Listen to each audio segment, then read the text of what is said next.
trying to attempt to play Hotel California, which is a real hard song. But I did a piss poor job of that. This drummer's brother came over to me and says, right in the middle of our smoke break, this is the worst solo I ever heard. I took songwriting really seriously, so I would hang around in Starbucks, would just sit there and I would observe people around me. I remember one time I wrote a song in the taxi cab and I got this melody floating in my head. I called home and I told my wife, don't answer the next time I called. I knew Ray almost 2 years, so I called him up. He was so nice because he recognized who I am, I was so flattered. What I'm telling you right now is not about this guitar. What I'm telling you about is this man called Ray. If you need a new guitar, that's the guy to look for because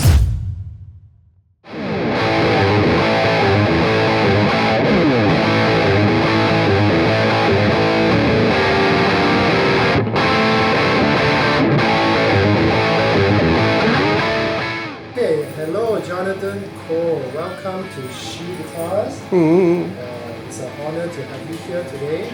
Thank you for inviting me over. So, I just want to know, how did you started playing guitar? I was from an all boys school, so I had a crush on a girl in the school next door in a convent far away. But that wasn't the reason why. Okay, the reason was because I saw a bunch of classmates who were playing Sandman, not Enter the Sandman, Sandman from the group America. I know some of you guys are way too young for this. So I was impressed by how they play and sing, and so I just wanted to get into the act. That's how I started. So my dad bought me my first guitar, which was like a real cheap guitar, but it's my dad, so he bought it with love. But the action was so high that I had a hard time playing it, but I persevered, and I bought those kind of books that that would teach you the chords and the lyrics of the song, and so I kind of learned the songs, my favorite songs. And then subsequently, my cousin gave me a nice guitar, a Congress guitar, and that's where I really started to kind of improve my playing and learn from other people, my classmates, and not taking lessons. I never took lessons in my life, actually. I took one lesson, and that's from the school that I was in. And I took a classical lesson from a padre, or we call him brother, not father. So it's a Catholic school. We learned the classical thing, with that footstool, and so I love Rolling Stones, right? And I love the song Angie. And I went to the priest, the padre, who's a teacher, and said, "Brother, can you teach me how to play Angie?" And he go like, "What? Angie?" He said, "Yeah, Angie from Rolling Stones. That's the devil's music, son. You should just keep them far away from you." And that was the last lesson I ever took, and that's it. Oh, that's a long story. Started playing in bands, with my good friends, and then we started playing in these jam studios that we used to have back in the 70s in Singapore. Right? It was just affordable. But that's where I met a lot of rockers, rock groups, Sweet Charity. Some of you guys in Singapore and Malaysia will probably know about them. And they were rehearsing in the same vicinity, and I was always impressed by how they mastered the guitars. They were mostly playing Les Pauls and stuff like that. So we tried to mimic them, to kind of imitate them as best as we could, but failed miserably. Yeah, the years went by. I went to the army, served in the army for 2 years, and then came out, and there was this guy who happens to be the brother of my drummer, and we were trying to imitate Hotel California. We're trying to attempt to play Hotel California, which is a real hard song. And there's this solo that's done by Don Felder and Joe Walsh. I had to kind of do all this. But I did a piss poor job of that. And this drummer's brother came over to me and says, right in the middle of our smoke break, and he came over and says, this is the worst solo I ever heard.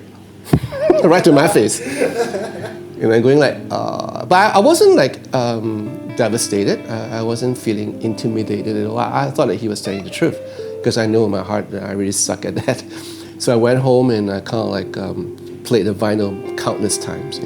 Back then it was just vinyl. Okay, what are vinyls, right? You young people out there, those are round things. So I was playing the vinyl back and forth just to get the solo, and I nailed it. And the next time we did a rehearsal, and the same brother, or the drummer's brother, came in, and I nailed the solos, right? So he came and said, and that was all the encouragement I need. And from there, I kind of improved by playing leaps and bounds. And right after my army, the 2-year stint in the army, I went on to work in various companies, and all along that time I was playing little shows and stuff like that with another band. was making money out of that, and I felt like, wow, this is great. I get to play music and earn money at the same time. And then finally an offer came, and then a band offer, and I went into it. I just quit my daytime job. I became a full-time musician. Yeah, that was back in 1983.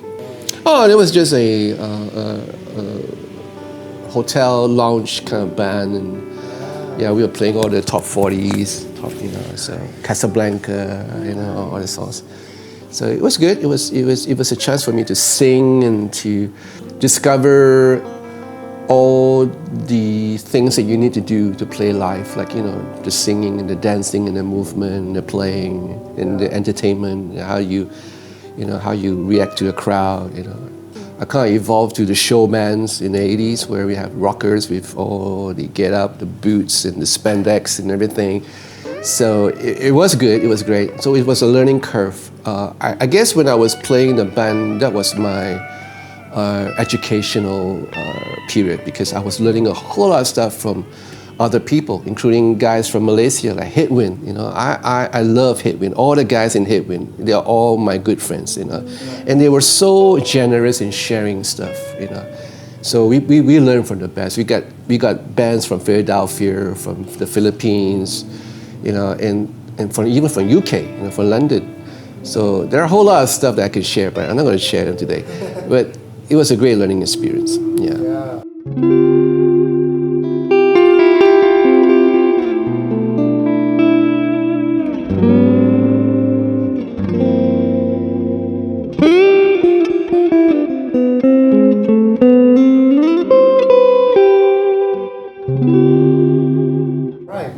Share with us some of the big projects you work in throughout your career? Well, I think I'd better start from the top, because I kind of like evolved from a club musician to a studio engineer.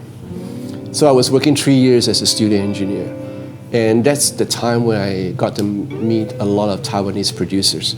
So back in the late 80s, heading towards the 90s, there were a whole lot of Taiwanese artists that came over to Singapore to record. At that time, I was also doing a lot of guitar sessions, for a whole lot of people. And it's where I met the producers from Fenghua Changpian. I met Wu Sikai and all these people. I played for them. Fenghua actually approached me with this unknown singer called Zhang Huimei.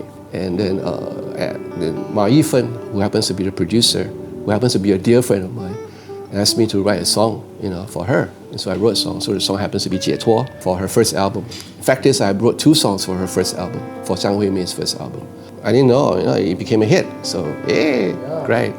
And henceforth, lots of people would approach me to write songs for them. So I've written countless songs, but I can't remember them because I'm basically an English educated fella. Yeah, I know nuts about the Mandarin language at all. So it was my conversations with the producers and my Taiwanese friends and artists that I kind of hone in my Mandarin. Lots of time I would write songs in English, and then they would kind of find Chinese lyricists for the song. And yeah, some of them are hits, some of them are not. But then again, I've written lots of songs for EMI, for Forward Music. Right now I'm with Universal, so yeah, I went through a couple of major publishing companies.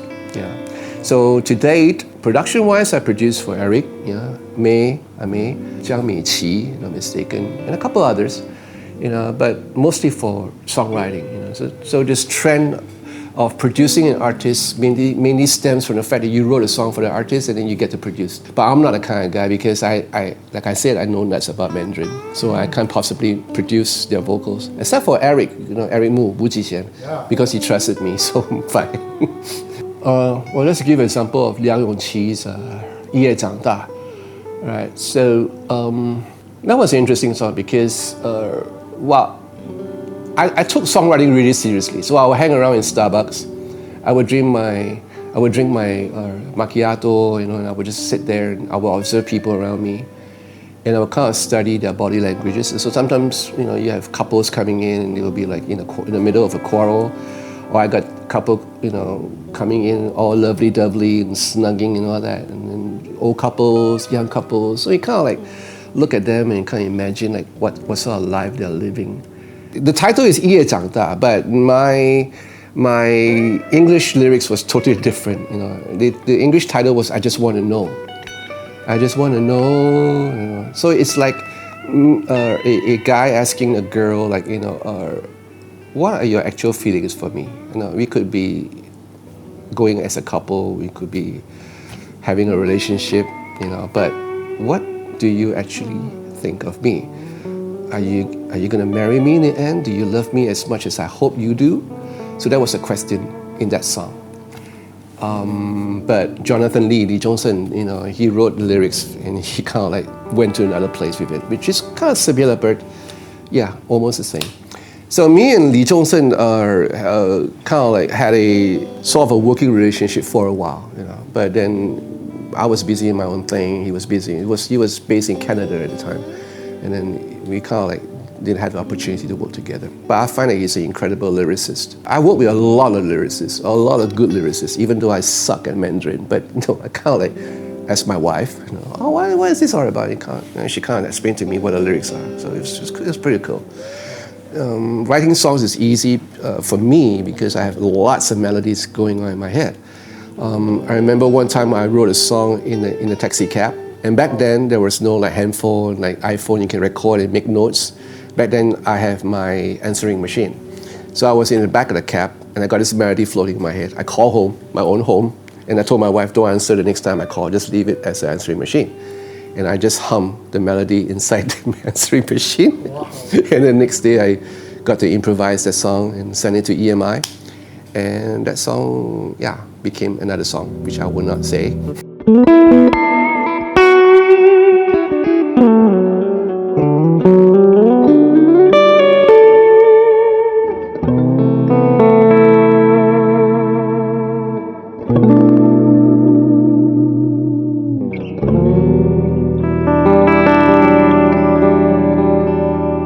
Wondering, how did you and Ray, the founder, get to know each other, and how all these things came to be?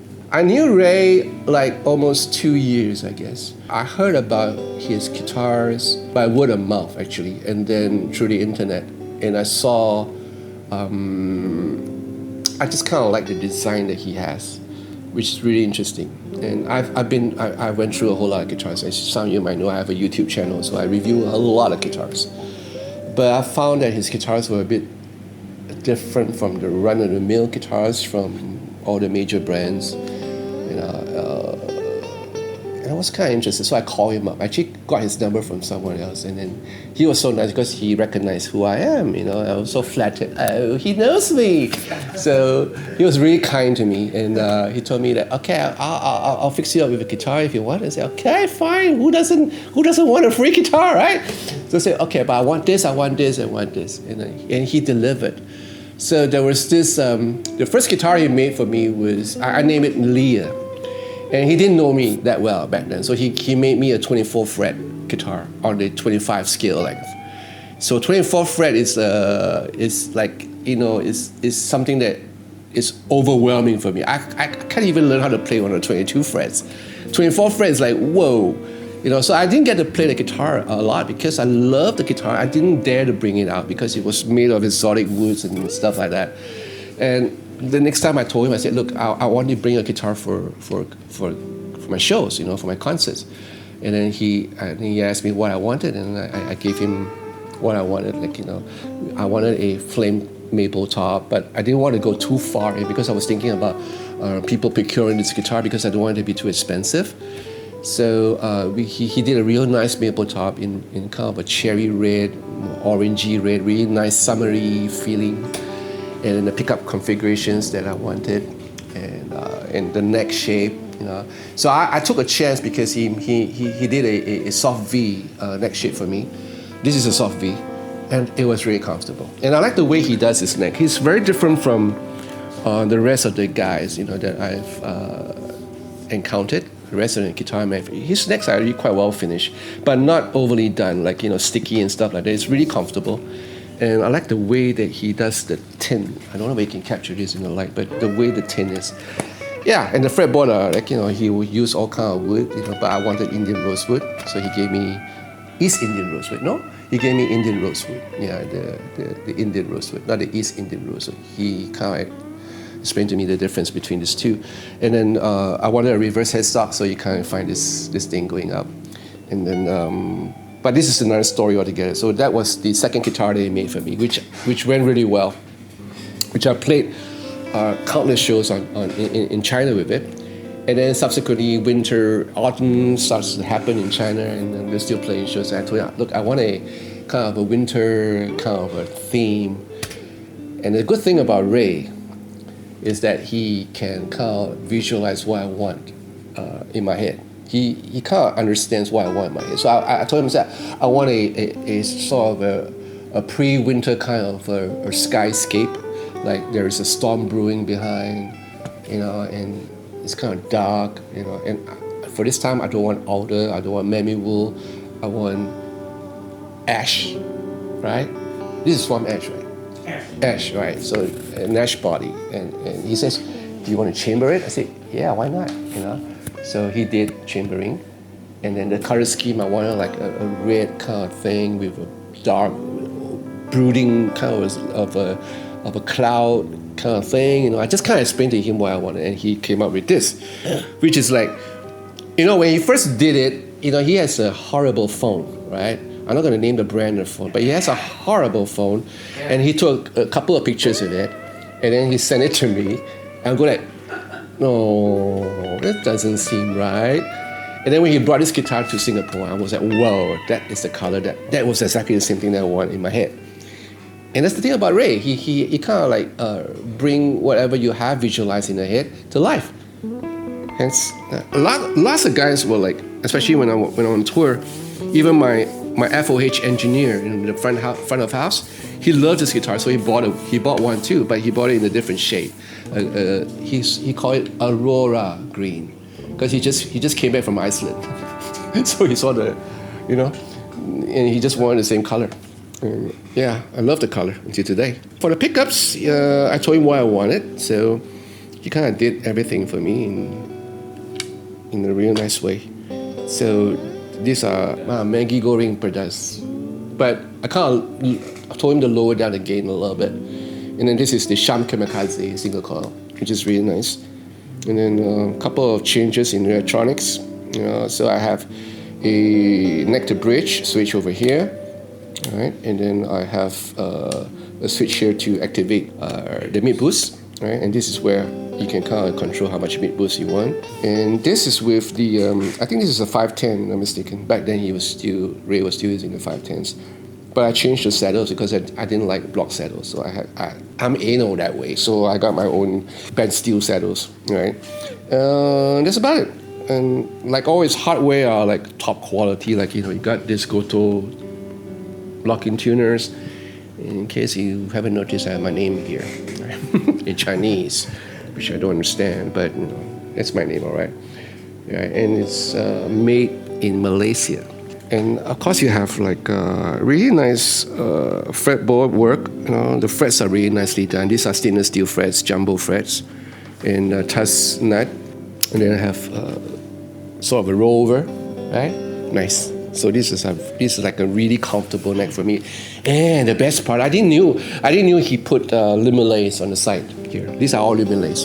Until I did a show in China, and it was at pitch black, and I was doing a slide solo and go, oh my God. And then this thing kind of lighted up. I was like, thank you, Ray. At least I know which turn to start. I was playing another guitar in the last show, and there wasn't no limelays on the side. So I was kind of, oh man, I miss my Shue Guitars. So this is like, this is with the mid boost on. Okay, let me just show it with you with the mid boost off. I can adjust the mid boost, all I want is off. Okay, this is with it on.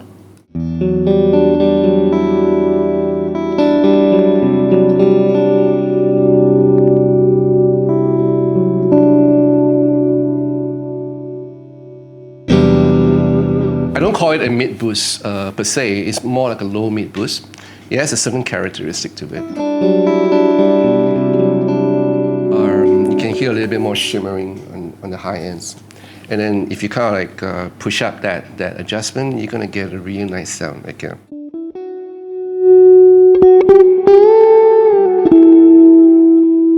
without. Can you hear the sparkle? With it. So especially when I'm using the second position, sometimes when there's a need for emotional kind of solo, which I will not use the humbucker in the back.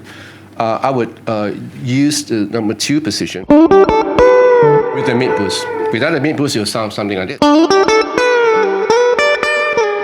Right, so with the mid boost, and if you add a little bit of a dirt, it just sounds right, you know. And if you want that spanky kind of sound, just taper it off.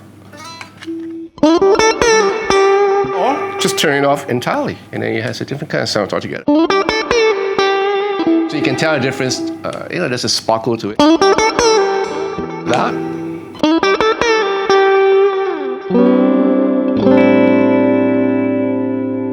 With the mid boost. Yeah, so, well, a lot of things that I wanted comes from my past experiences with my favorite guitars. So I kind of try to incorporate certain parts of it. But the guitar as a whole, with the pickups and everything, it just kind of work. Well, I can't lie. Okay, me and Ray, we actually had to brainstorm a whole lot of stuff. There are a lot of troubleshooting, and that's part of who Ray is, basically, because he's willing to sit down and listen to me, and, the needs that I wanted, like, for a stage show, there are certain requirements that I need. So he was so kind to kind of adjust to my needs. There's also this magnetic backplate. And then even for the electronics, you can have, and you can see everything is here, including the battery compartment. And everything is like all done really well, like, the shape of this. And because it's a 25-inch, if I'm doing a show that lasts about 2.5 hours long, it's sustainable, right? Now, there is a whole lot of difference between a 25 and a 25 and a half. You might think half an inch doesn't make no difference. It does. So playing-wise, this would be a little bit less tiring. I just did a show with a 25 and a half. So I know exactly how it feels. This is less tiring. So basically, what I'm telling you right now is not about this guitar. What I'm telling you about is this man called Ray. If you need a guitar, if you need a new guitar, that's the guy to look for, because just sit down with him, because I don't think he's the kind that goes for people who are prominent. I think he listens to every customer that he meets, and the fact that he has this passion in his heart, which most of us musicians are easily identifiable with, because most of the musicians that I know in Malaysia and Singapore all have passion in their hearts when it comes to playing music. So Ray, being a musician himself, he has the same thing, and he understands what musicians need, and he'll try his best to cater to what you want. And that's him. That's just who he is.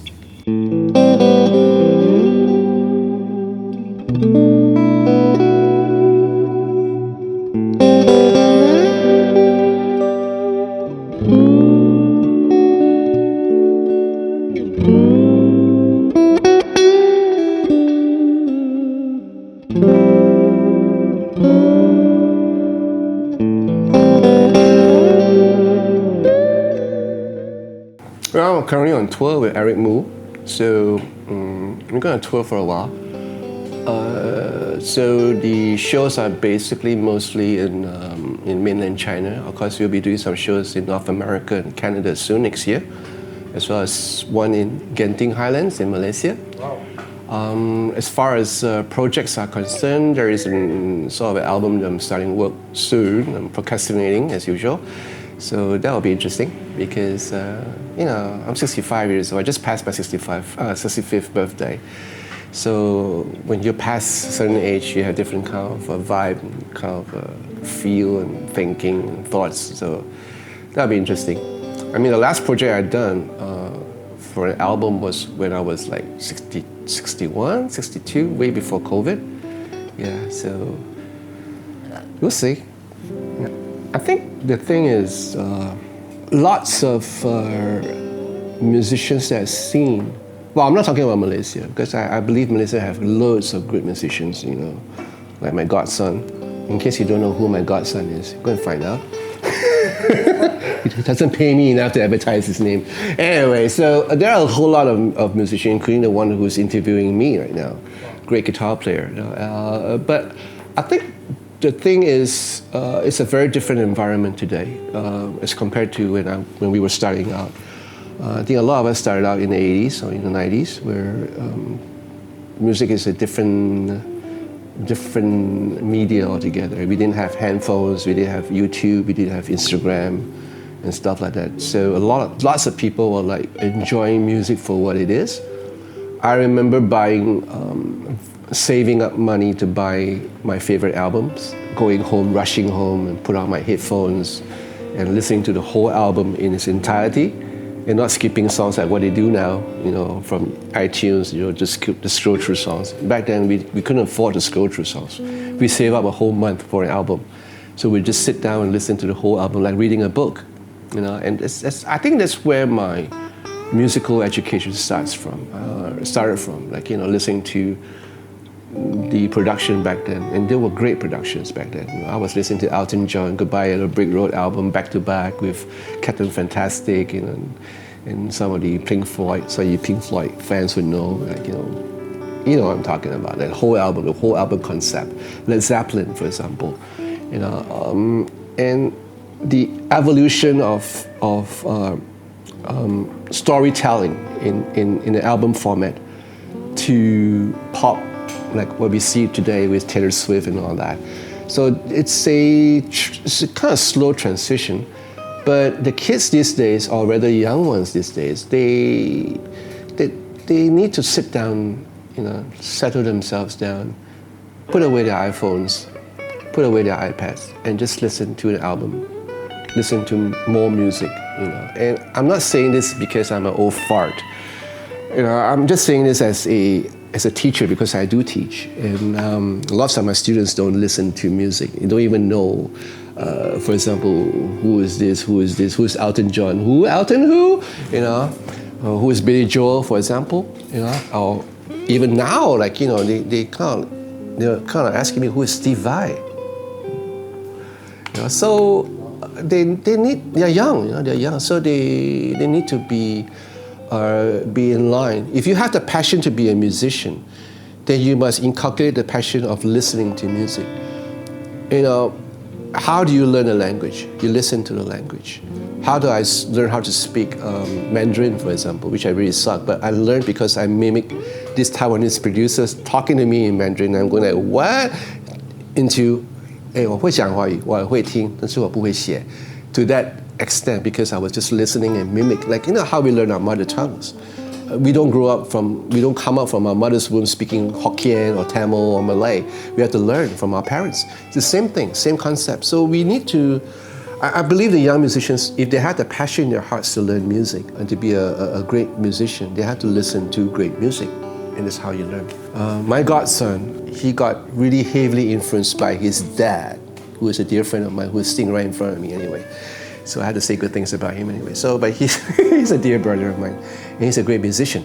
So music is always in the house, just like me. You know, my daughters, you know, they listen to everything that I listen to in the car. They have no choice, and they are like infused with all this music that's been around them all their growing years, and that's how he is, and that's how he appreciates. And he's a great musician, and he's doing good now. So I guess one of the things that you need to know as a young musician is to get in touch with good music, not just current music, good music. I'm not saying the current music sucks. They don't. A lot of them are really good. But they should keep in touch with... I listened to old musicals back in the 40s, you know, old musicals, because I love musicals. I love orchestral music. So listen to all sorts of music. That's my advice. Yeah. All right. Thank you for joining with us today. Thank you. Thank you for inviting me. And where's my coffee?